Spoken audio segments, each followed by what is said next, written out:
সংস্কার করতে গেলে সামনে বহু অন্ধকার দেখা যায়। ইউসুফ আলাইহিস সালাম এরকম অন্ধকার দেখেছিলেন। কয়টা দরজা বন্ধ ছিল? কয়টা বন্ধ ছিল?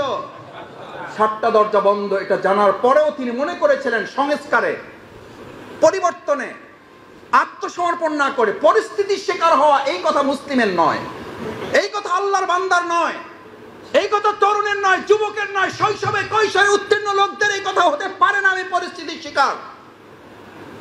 তারা বলবে 7টা দরজা বন্ধ, ঠিকই আছে, ওই দরজার পর্যন্ত যাওয়ার যতটুকু জায়গা ওইটুকু সামর্থ্য আল্লাহ আমাকে দিয়েছেন, আমি ওই সামর্থ্যটুকু শেষ করব, তারপরের জায়গাটুকু খুলে দেওয়ার দায়িত্ব কার? আপনি আপনাকে সংস্কার করার দায়িত্ব নিন। 3.5 হাত বড়ই সংস্কারের দায়িত্ব আপনি নিন। আমি আপনাকে কথা দিচ্ছি, আল্লাহ রাসূল সাল্লাল্লাহু আলাইহি সাল্লামের বক্তব্য অনুযায়ী আপনি 3.5 হাতে সংস্কারের সিদ্ধান্ত নিন। তরুণেরা, যুবকেরা, আজকে এই সিদ্ধান্তটিকে নাকি বাড়ি ফেরাও। আমি আস্থার সাথে বলছি, আল্লাহ 56,000 বর্গ মাইলকে সংস্কার করে দেবেন। সম্মানিত সুধী মণ্ডলী, ভাই বন্ধুগণ, আমার তরুণ এবং যুবকেরা, আমাদের এই প্রিয় মাতৃভূমি বাংলাদেশ, এটাকে গড়ার জন্য আমাদের ভূমিকাটা কি হবে? আমি সবসময় একটা কথা বলে থাকি, আমাদের এই দেশ এবং রাষ্ট্র, এই 56,000 বর্গ মাইল, এটা পরিবর্তন যদি তরুণেরা, যুবকেরা করতে চায়, তাহলে তরুণ এবং যুবকদেরকে ওই 15 দিনে যারা তারা তাদের আগের নিয়ন্ত্রণ নিয়েছে, তারপরে তারা 56,000 বর্গ মাইলকে নিয়ন্ত্রণ করতে পেরেছে। আমি তরুণ যুবকদের কাছে অনুরোধ জানাতে চাই, এই মিডিয়ার মাধ্যমে, এই সামাজিক যোগাযোগের মাধ্যমে, এই এখানে কয়েকশো আমাদের সম্মানিত সুধী মণ্ডলের মাধ্যমে, যদি সেদিন আপনারা আপনাদের নিয়ন্ত্রণ করে গুলির মুখে জীবন দেব, তবু আমরা নতি স্বীকার করব না। আমাদেরকে যদি আজ সিদ্ধান্ত নেই যে আমরা আমাদের জীবন পরিবর্তন করব, তারপরে আমাদের 56,000 বর্গ মাইল আমরা পরিবর্তন করতে বাধ্য করব, তাহলে ওই 15 দিন আপনারা যেমন সিদ্ধান্ত নিয়ে আমাদের জীবন পরিবর্তনে সফল হয়েছেন, জমিন পরিবর্তন আল্লাহ একটা উদাহরণ হিসাবে বিজয় দিয়েছে, আমরাও যদি আমাদের আজকের জীবন পরিবর্তনের সিদ্ধান্ত নিতে পারি, তাহলে আমাদের এই জমিন পরিবর্তন কে করে দিবেন? আল্লাহ করে। তাহলে আগে জমিন না আগে জীবন? আগে কি পরিবর্তন? রাসূল করিম সাল্লাল্লাহু আলাইহি সাল্লাম আগে সোনার মদিনা করেছেন না আগে সোনার মানুষ করেছেন? আগে হযরত ওমর ফারুক রাদিয়াল্লাহু তাআলা কোরআনের মাধ্যমে পরিবর্তন হয়েছে, নাকি মানুষের তৈরি করা চিন্তা, দর্শন, মতমারবাদ দর্শনের চিন্তার মাধ্যমে, মতের মাধ্যমে, নাকি কোরআনের মাধ্যমে? কোরআনের মাধ্যমে। সেই কোরআন তো আমাদের কাছে আছে না নাই? আছে। তাহলে আমাদের সংস্কারের জন্য যত কথাই আমরা সংস্কার বলি না কেন, আমরা তো এখন কিছুটা কোনো ক্ষেত্রে একটু হতাশ হয়ে পড়ছি যে ভাই, তাহলে বিগত 2024-এর 5ই আগস্টের আগের পরিস্থিতির এখন পরিস্থিতির মধ্যে তো তেমন কোনো পার্থক্য লক্ষ্য করছি না, যা ছিল আবার সেই একই পরিস্থিতি। তার মানে মানুষের তৈরি করা তন্ত্র মন্ত্র, মতবাদ এবং চিন্তা দর্শন দিয়ে মানুষকে পরিচালনা করবে, এই চিন্তা থেকে বের হতে না পারলে সোনার মদিনার জন্য যেমন সোনার মানুষ কিছু হয়েছিল কোরআনের মাধ্যমে, আমাদের বাংলাদেশকে তো আমরা সোনার বাংলা করতে চাই। কি বাংলা? তাহলে সোনার মদিনা আগে হয়েছে না সোনার মানুষ আগে হয়েছে? আমাদের সোনার বাংলাকে সংস্কারের প্রথম ধাপ যদি আপনি টার্গেট করেন, তাহলে আগে সোনার বাংলা হবে না আগে সোনার মানুষ হবে? কিন্তু আমরা টার্গেট করছি কি? আগে টার্গেট করছি কি? সোনার বাংলা হোক, তারপর আমরা ঠিক হয়ে যাব। অনেকে বলে যে ভাই আমি পরিস্থিতির শিকার। কিসের শিকার? পরিস্থিতির শিকার। আপনি তরুণ, আপনি যুবক, আপনি সংস্কার করবেন, আপনি তরুণ যুবকদের অভিভাবক, আপনি দেশটা সংস্কার হোক এটা চান, আপনি পরিস্থিতির শিকার হবেন কেন? আপনি চাঁদা, আমাকে বলে মাসুদ ভাই চাঁদা বন্ধ হওয়া দরকার। আমি বলি আপনি দিচ্ছেন? কয় হ্যাঁ দিয়ে দিচ্ছি। তা বললাম দিয়ে বন্ধ করবেন কিভাবে? না দিয়ে বন্ধ করেন। বলছে তাহলে তো আমার সমস্যা। আমি বললাম সমস্যা মোকাবেলা করার জন্যই তো আল্লাহ আপনাকে পৃথিবীতে পাঠিয়েছেন। কয় ভাই পরিস্থিতির শিকার। আমি বললাম হ্যাঁ পরিস্থিতির শিকার বলেই আল্লামা ইকবাল 4টা মুসলিমকে এক জায়গায় করেছেন। আসো, 4টা মুসলিমকে বুঝাবার জন্য, এই জাতিকে বার্তা দেওয়ার জন্য, এটা সংস্কারের বার্তা, দ্বিতীয় ধাপ। আপনি পরিস্থিতির শিকার হবেন এই জন্য আপনাকে পৃথিবীতে মুসলিম হিসেবে পাঠানো হয় নাই, আল্লাহর খলিফাগিরি প্রতিনিধিত্ব করার জন্য আপনাকে পাঠানো হয় নাই। আপনাকে পাঠানো হয়েছে এই রাষ্ট্র সমাজ এবং এই জমিনকে পরিবর্তনের জন্য, সংস্কারের জন্য। সংস্কারের কথা পরিষ্কার করে বলা আছে, ইন্নী জাইলুন ফিল আরদে খলিফা। খলিফা মানে কি? জামা কাপড় সেলাই করে। কেন আপনারা বলেন না জামা কাপড় সেলাই করার কি বলেন? খলিফাই তো বলেন। ঠিকই তো আছে। সেই বেচারাদেরকে একটা নতুন কাপড় দেন, এটারে কেটে টুকরা টুকরা করে তারপর একটা কি বানাই দেয়, কি বানাই দেয়।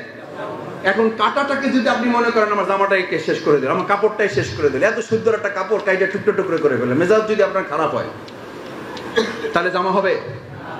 জামা হবে না। ভালো করে বুঝেন, খলিফা তাদেরকে বলা হয় a genius has tradition, a khalifa has tradition, a representative has tradition to break the existing customs of the society.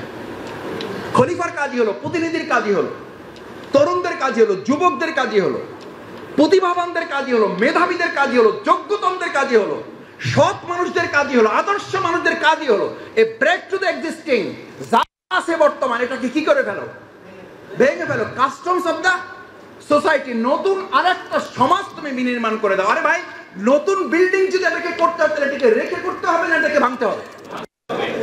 এই সংস্কারের কাজটুকু যদি আমি বুঝতে না পারি তাহলে আমি কি সংস্কার করব? এখন আমরা সংস্কার করতে চাই বিল্ডিংটা, কিন্তু কোথাও আমরা হাত দিতে চাই না। কোথাও হাত নিয়ে আপনি বিল্ডিং করবেন কি করে? খলিফা তো তাকে বলা হয়, প্রতিনিধি তো তাকে বলা হয়। আপনি যৌবন তারুণ্যের শক্তি তো আল্লাহ এই কারণে দিয়েছেন, আপনি পরিস্থিতির কাছে নতি স্বীকার করবেন, এই জন্য তো আপনার নাম নয়।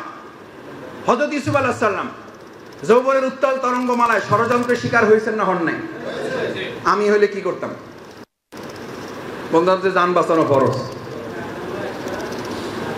একজনকে আমি উদাহরণ দিলাম, রমজান মাস সামনে আসতেছে না, উদাহরণ দিলাম বুঝার জন্য যে আপনি পরিস্থিতির শিকার হবেন না তো কি করবেন? তো বলেন মাসুদ কি করতে হবে বলেন? আমি বললাম ধরেন সংস্কারের এটা একটা রূপ বুঝার জন্য যে আপনি রমজান মাস মাত্র 5 মিনিট বাকি আছে ইফতারের। কয় মিনিট? ধরেন আমরা এই রমজানের এখন 5 মিনিট আগে আছি এখানে, আর 5 মিনিট পরে আমাদের ইফতারের সময় হবে। এই মুহূর্তে কিছু সন্ত্রাসী, কিছু কিশোর গ্যাং অথবা প্রশাসনের কতিপয় দুষ্কৃতিকারীরা বন্দুক টন্দুক নিয়ে আমাদেরকে ঘিরে ফেলে সামনে এসে বুকে বন্দুক তাক করে বললো যে 5 মিনিট আছে না 7 মিনিট আছে এটা জানার দরকার নাই, হয় গুলি খাবেন না হলে ইফতার খাবেন। কয় মিনিট আছে? এখন আপনাকে প্রস্তাব দিল কয়টা, কি খাবেন? হয় গুলি। তা আপনি বলবেন যে ভাই আমি এটা বলার সাথে সাথে কয় মাসুদ আমার একটা বুদ্ধি আসছে মাথায়, এরকম পরিস্থিতি যখন হবে আমি সেই লোককে বলবো যে ভাই আপনি গুলি নামান, কারণ আমি এখন ইফতার খাবো এই কারণে যে আমার বাকি 29টা রোজা রাখার স্বার্থে আমার বেঁচে থাকাটা খুবই জরুরি। কয়টা রোজা রাখার স্বার্থে? 29টা রোজা রাখার স্বার্থে তার বেঁচে থাকাটা খুবই জরুরি, এই কারণে সে এখন রোজা কি করবে? জায়েজ আছে না? এটা আসতে কইলেন কেন? তার মানে ভাঙার পক্ষে আপনারা? কেন? যুক্তিটা তো খারাপ না। এই যে আমার শ্রদ্ধা আব্দুল জব্বার ভাই আছে, মাওলানা জাকির ভাই আছে, আর ওলামায়ে কেরামগণ আছে, বেঁচে থাকার স্বার্থে ওই 29টা রোজার স্বার্থে আপনি যুক্তি দিলেন যে ভাই আমি 29টা রোজার স্বার্থে আমার বেঁচে থাকা জরুরি, আপনি বন্দুক নামান, কারণ এখনই এক রোজা রাখতে গিয়া আমি কয়টা রোজা হারাবো। সুতরাং আমি কি করতে চাই? বাঁচতে চাই এবং রোজা গুলি খাইতে চাই না কি খাইতে চাই? এটা জায়েজ আছে তো? নাই।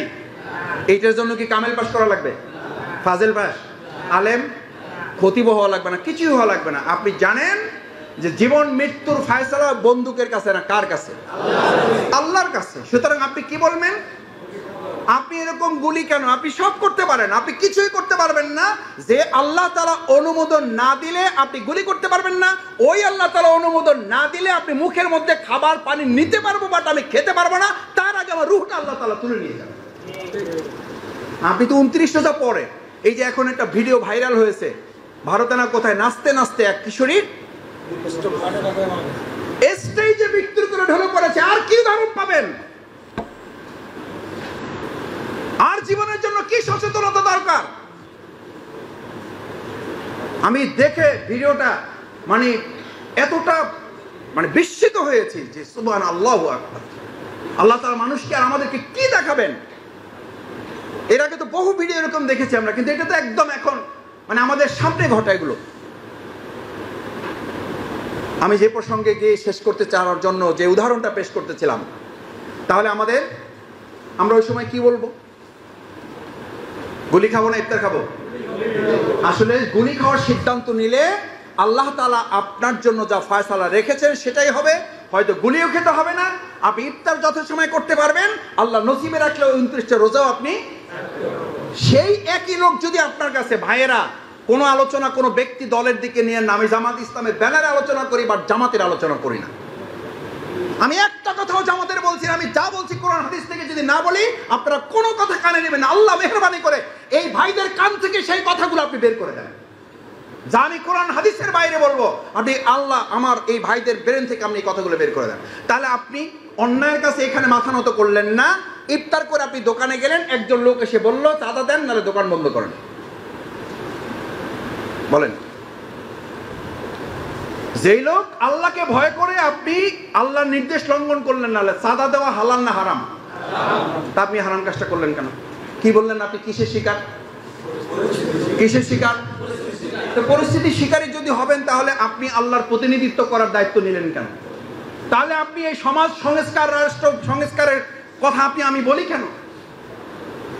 আল্লামা ইকবাল সেই জন্য 4 জন মুসলিমকে এক কাতারে দাঁড় করাইছে, বলছে যে দিস ইজ রিভার। এই যে একটা নদী দেখো, নদীর পাশে দাঁড় করিয়ে বলছে this is river, what is responsibility, what, তোমার দায়িত্ব কি বলো? তো প্রথমটা বলছে যে হুজুর কিছু মনে করেন না, আমি সবসময় চলালো, ডু সামথিং। এটা আমাদের যুবক তরুণরা এখান থেকে শেখার আছে। আমাদের তরুণ যুবকরা সবসময় মোবাইল হাতে টিপে আর বলবে কি কিছু একটা করি ভাই, কিছু একটা করতেছি, ডু সামথিং, কিছু একটা করো। আর হাদিস কি বলছে? জাফর ভাই কিছু একটা করতে বলছে, বলছে ভালো কিছু করো, না হলে চুপ থাকো। জাকির ভাই হয় ভালো কিছু করো, না হলে চুপ থাকো। এখন আমাদের স্লোগান কি? ডু সামথিং, কিছু একটা করো, ভালো হোক মন্দ করতে থাকো, মানে আমি কিছু একটা করতেছি, দিস ইজ মাই ডাইনামিজম। এটা আমার আধুনিকতা, ইসলাম এটা বলে নাই। আল্লামা ইকবাল বললো এটা গর্দব, এটা তো অথর্ব, এটা মিনিংলেস, যা গো ব্যাক, তোমার দিয়ে কিছু হবে না। চলতে থাকাই কাজ না, চলার একটা উদ্দেশ্য থাকতে হবে। এটা পাঠাই দিয়েছে। 2 নম্বরটা নিয়ে আসছে। এই 4টাই কিন্তু মুসলিম, ভালো করে বুঝতে হবে, তরুণেরা, যুবকেরা, অভিভাবকেরা। সেকেন্ড মুসলিমটাকে নিয়ে আসছে, দাঁড়াও, this is river, what is responsibility, তোমার কাজ কি বলো? নদীকে সামনে রেখে তোমার দায়িত্ব কি? হে মনে করছে আগে যেহেতু চলার কথা বলছে, আমি একটু থামার কথা বলি, তাহলে হয়তো আমি কি হব, আমি হয়তো উত্তীর্ণ হব পরীক্ষায়। তো সে খুব সাহস করে বললো যে হুজুর আমি চলা টলার লোক না, আমি সোজা এই স্রোতের মাঝখানে খামি দিয়ে দাঁড়াই থাকবো। খামি বুঝেন? বরিশালে যারা তারা বুঝবেন, মানে আট্টু দিয়ে বয়ে থাকে আর স্টিল হয়ে মজবুত ভাবে দাঁড়িয়ে থাকে। আমি স্রোতের সাথে কি করবো না, আপোষ করবো না। আমি চলা লোক না, আমি এখানে সোজা দাঁড়িয়ে থাকবো। আল্লামা ইকবাল বললেন এটা তো আরো অথর্ব, একটা গর্দব টাইপের লোক।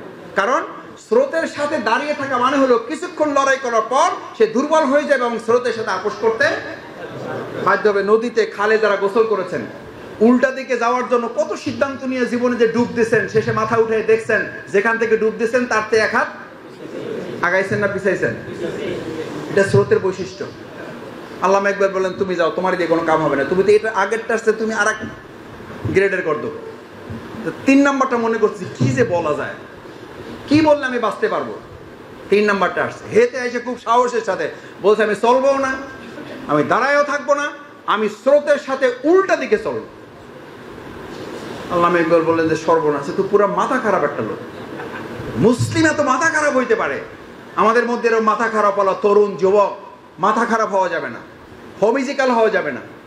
মাথা গরম করে সিদ্ধান্ত নিয়ে সব করে ফেলবো, উল্টাই দেবো, এই চিন্তা করা মানে একটা বোকামির জিন্দেগি। আল্লামা ইকবাল সেই উদাহরণটা পেশ করলেন, বললেন নো, তুমি এটা করতে পারো না। স্রোতের বিপরীতে চলার সিদ্ধান্ত তোমার জন্য সব সময় কাঙ্ক্ষিত নয়, তুমি এটা পারবে না। বললো যে হুজুর তাহলে মাফ করে দেন, গেলাম, কি আর করবো। চতুর্থটা আসছে, মনে করলো যে কি আর করবো, একটা তো বলতে তো হবে। এই যে খুব বুদ্ধি করে বলছে তা না, মনে করছে চলাও যাচ্ছে না, থাইমেও থাকা যাচ্ছে না, আবার উল্টো দিকে গেলে তাও বোকামি হচ্ছে, তাহলে করবোটা কি? সে একটু সাহস হিম্মতকে দাঁড়াইয়া মজবুতির সাথে বললো যে হুজুর আমি একটা কথা বলি, আমি পারবো না জানি না, আমার উত্তরটা হইতেও পারে নাও হইতে পারে, আপনার পছন্দের জন্য বলছি না, আমার মাথায় আসছে, সেই জন্য বললাম আমি চলবো না, দাঁড়াই থাকবো না, স্রোতের উল্টা গতিতে আমি মাথা গরম করে চলে নির্বুদ্ধিতা পরিচয় দেবো না, আমি চেষ্টা করব স্রোতের গতিটাকেই পাল্টে দেওয়ার জন্য।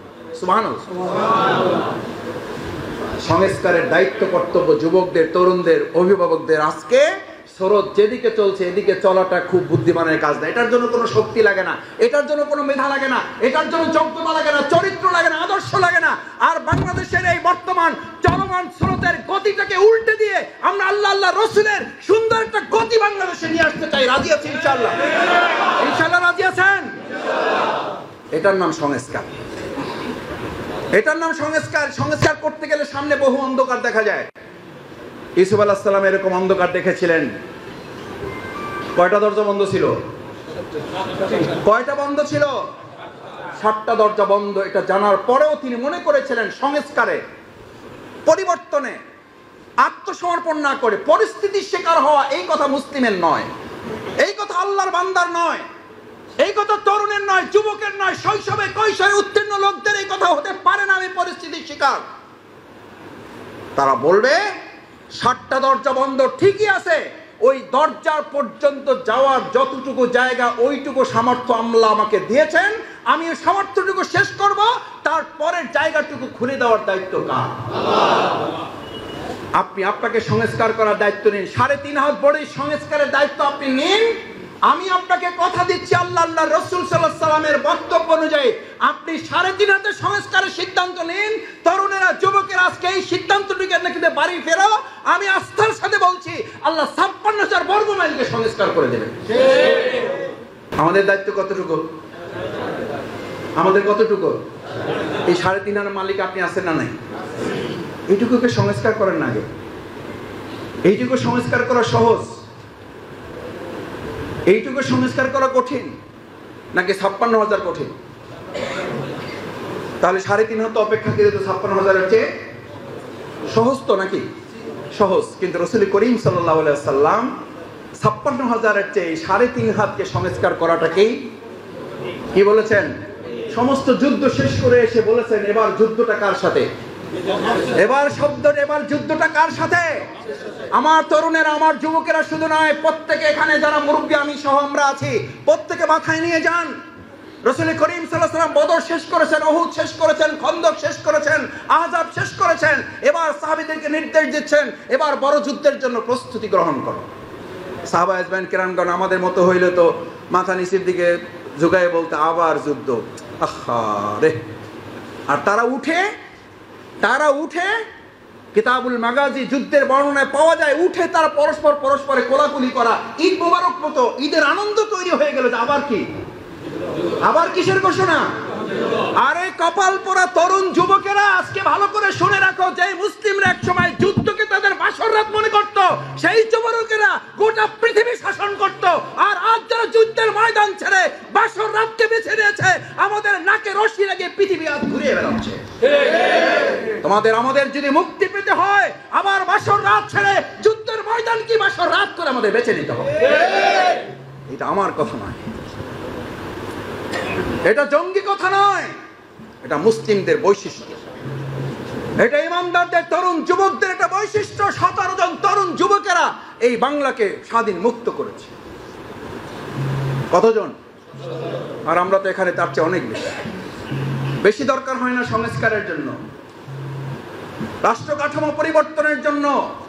কবি নজরুলের সেই জন্য খুব চমৎকার একটা সুন্দর কবিতার লাইন আছে, যুগ জামানা বদলে দিতে চায় না অনেকজন, এক মানুষই আনতে পারে জাতির জাগরণ। আমার তরুণেরা যারা ফুল দিয়েছ, আমার যুবকেরা যারা ফুল দিয়েছেন, আমি আপনাদেরকে আজকে আহ্বান দিয়ে যাচ্ছি। আপনারা ফুল দিয়েছেন, আমি আপনাদেরকে অনুরোধ রেখে যাচ্ছি, যদি এই সমাজ রাষ্ট্র সত্যি পরিবর্তন চাই, অন্তর থেকে যদি আমরা চাই পরিবর্তন হোক, তাহলে স্রোতের সাথে চলবো, দাঁড়িয়ে থাকবো, উল্টা দিকে যাব, নাকি বাংলাদেশের চলমান স্রোতটাকে আমরা পরিবর্তন করবো? ইনশাআল্লাহ। যদি তা পারেন, আমি আপনাদেরকে কথা দিয়ে যাচ্ছি, এই বাংলাদেশ বদলাতে বাধ্য, এই বাংলাদেশ বদলাবে ইনশাআল্লাহ। আমাদের তরুণেরা, যুবকেরা যে বাংলাদেশের জন্য জীবন বাজি রেখেছে। আমি আপনাদের শেষ সেন্টেন্সটা বলে বক্তব্য ইতি টানতে চাই। যেই যাত্রাবাড়ি থেকে সব দিক থেকে যখন আসার আর কোনো আলো ছিল না, আপনাদের প্রত্যেকের মনে আছে, গোটা বাংলাদেশে আর যখন কোনো আশার আলো ছিল না, তখন এই যাত্রাবাড়ির এই অঞ্চলের ভাইয়েরা আপনারা জীবন বাজি রেখে গোটা বিশ্বকে জানিয়ে দিয়েছিলেন গোটা বাংলাদেশ একদিকে, এই যাত্রাবাড়ির রাস্তা বিচ্ছিন্ন করে বাংলাদেশকে আমরা আর একদিকে নিয়ে যাবই ইনশাআল্লাহ। যাত্রাবাড়ি সেই দিন আপনারা যেভাবে জীবন বাজি রেখে বাংলাদেশকে তার আসল গতিপথের দিকে নিয়ে গিয়েছিলেন, আপনাদের রক্তের কসম, আমাদের সেই শহীদদের কসম, আমাদের সেই হাত হারা ভাইয়ের কসম, আমার সেই চোখ হারা ভাইয়ের কসম, আপনাকে তার দিকে তাকিয়ে বাংলাদেশের বর্তমান প্রচলিত স্রোতের গতিটাকেও আমরা পাল্টে দিয়ে বাংলাদেশকে তার আসল পথের দিকে আমরা ধাবিত করবো ইনশাআল্লাহ। এই হবে আজকের সংস্কারের মূল স্লোগান। তাহলেই আমরা একটা সুন্দর বাংলাদেশ পাবো ইনশাআল্লাহ। সেই প্রত্যাশা ব্যক্ত করে আমার কথা যদি কেউ সত্যি কষ্ট পেয়ে থাকেন, একেবারে না বুঝি বলেছে, সেটা একেবারে অসচেতনতার কারণে বলেছি, অনিচ্ছাকৃতভাবে শব্দটা ব্যবহার করেছি, আল্লাহর রাস্তে ক্ষমা সুন্দর দৃষ্টিতে দেখবেন। কারণ আমি জানি এখানে শুধু জামাতের লোকের আসেন নাই, আমি জানি শুধু এখানে শুধু রাজনৈতিক দলের লোকের আসেন নাই, বিভিন্ন মত এবং পথের মানুষেরা যারা সুন্দর একটা বাংলাদেশ দেখতে চান তারা এসেছেন।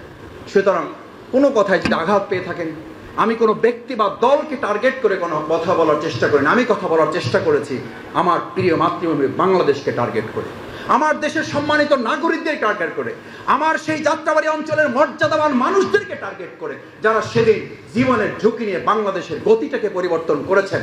আজ ঐতিহাসিক এই মুহূর্তে আপনারা আরেকবার ঝুঁকি নিয়ে বাংলাদেশকে তার আসল পথের দিকে আমরা ধাবিত করবো ইনশাআল্লাহ।